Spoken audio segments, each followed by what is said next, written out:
Welcome back Interior Alaska. Joe Cook here to get your weekend started right with some Friday sports. The Nanook men's basketball team is still in search of their first road conference win of the season. MSUB won 83-78 in overtime over UAF Thursday night. The Yellow Jackets split free throws in the last seconds to force OT.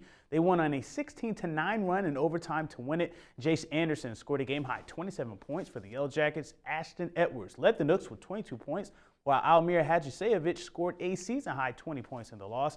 Alaska will head to Seattle Pacific on Saturday.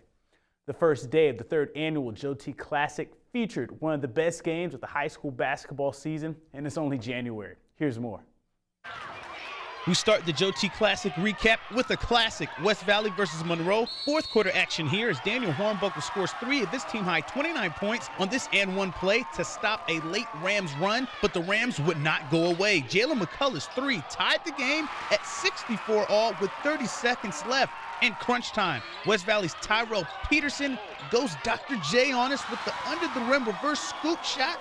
He had 22 points. Then Devon Davis of Monroe, he answers right back with the floater, and this game goes into overtime tied at 66. McCullough would continue his great play. Another 3 sparked a 7-0 run for the Rams, and they outscore West Valley 14-8 in OT and win 80-74. McCullough scored 33 points in the second half and overtime and finished with a game-high 35 points with 7 threes in an instant classic. This is huge, but this game don't matter if we don't win the next 2 games. So we got to be ready and play toughness with these next 2 games coming up. I'm very proud of the guys, but, this is one game in a long stretch. We still got, 16, 17, 18 games left. At the nightcap, Lathrop hosted the Barrow Whalers. It was just 25-23 Barrow at the half. The Whalers would get separation in the second half as Adams scored 20 points while Hepa added 16. The Malamutes rallied late behind Cole Burner and Jaden Whiteside, who scored a game-high 28 points. Lathrop got within 3 in the last minute, but Barrow closes out for a 69-60 win.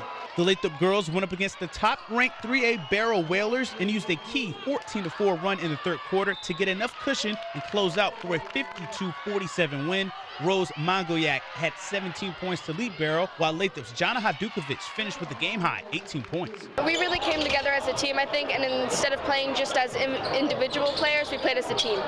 The Monroe girls used defense to defeat the Bartlett Golden Bears in their opener. Andy Clark scored a game-high 12 points, while Maggie Wallace led the defensive effort as Monroe wins 38-32 over Bartlett for back-to-back wins.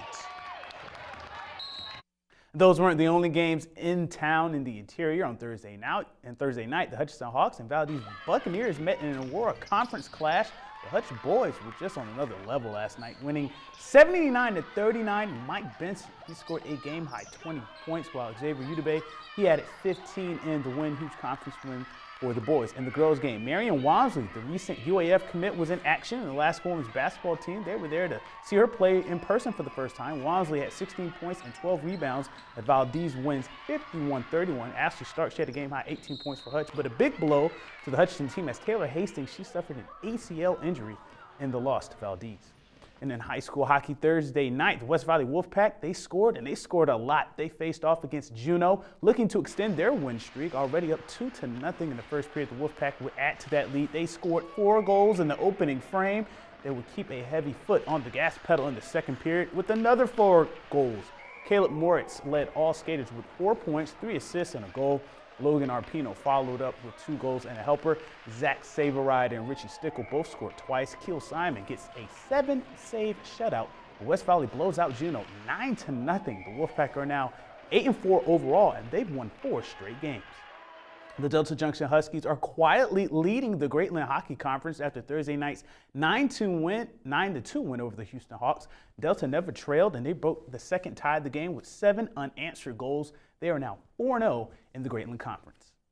And here's a brief look at what's on tap for this weekend in sports. For all of you skiers out there, the Besh Cup race continues this Saturday and Sunday at Birch Hill. The Classic Sprint starts at 10 a.m. with the under-12 group, and Sunday's mass start is at 11 a.m. In high school hoops, the Joe T. Classic concludes with afternoon games starting at noon at Lathrop High School, and in the nightcap, Game 2 of the Governor's Cup at the Carlson Center. Puck drop is at 7:07. For the full weekend schedule, visit the sports page on webcenter11.com.